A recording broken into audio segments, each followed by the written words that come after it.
ኤአይን በሚመለከት የፈጣሪው ሐሳብ አድምጫዋለሁ። ስጋት የለበትም። 2025 የተሳካ ዘመን ነው። ብዙ ስራዎች ኤአይ ወስዷል።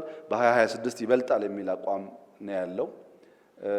እኔ እንደዛ አልሰጋም። የሚያሰጋኝ እኔ እንቅልፋችን ነው።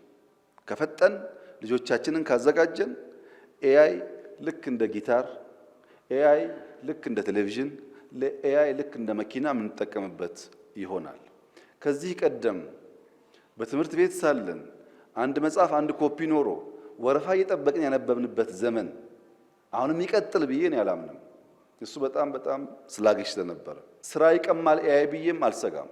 የሰው ልጅ መስራት የማይገባቸውን ስራዎች ግን ይሰራል። የሰው ልጅ ሊሰራቸው የማይገባቸውን ስራዎች እየተካሄዳል። ኤአይን ምን ፈጥርኛ ነን፣ ኤአይን ምን ቀይርኛ ነን። ቀድመን ግን ፋውንዴሽን መጣል አለብን።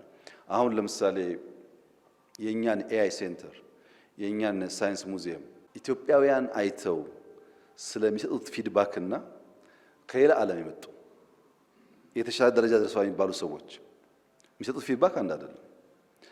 ቤዚክ ፋውንዴሽኑ ኢትዮጵያ የተጣለ እንደሆነ ያምናሉ። ፖሊሲ ያለን፣ ስትራቴጂ ያለን፣ ለፐብሊኩ ሳይንስ ሙዚየም አለን። ሳይንስ ሙዚየማችን ቢሊየንስ የወጣበት ሳይንስ ሙዚየም ነው። ቢኮዝ ኢንፍራስትራክቸር ታለንት ነው።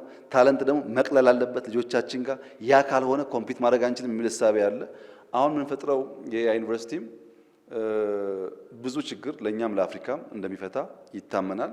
እዛ ጋር ያለንን እውቀት ያለንን ሀሳብ ኮንትሪቢዩት ካደረግን ዋናው ለልጆቻችን የሚወዳደሩበት ልጆቻችን ከሌላው አንሶ የማይታዩበት የረሃብ የችግር የግጭት መገለጫ የሆነውን አገር ስም መቀየር ነው። ለዛ ደግሞ ቀድሞ ኮምፒት ማድረግ ቀድሞ መገኘት አስፈላጊ ስለሆነ ኤአይም በዛ መልክ ነው የማየው። አንዳንድ የሚወስዳቸው ስራዎች አሉ፣ እነሱ አስፈላጊ ይመስሉኛል። እኔ ከዚህ ቀደም አንድ ነገር ለመፍጠር ማጠፋው ጊዜ እና አሁን በፍጹም አንድ አይደለም።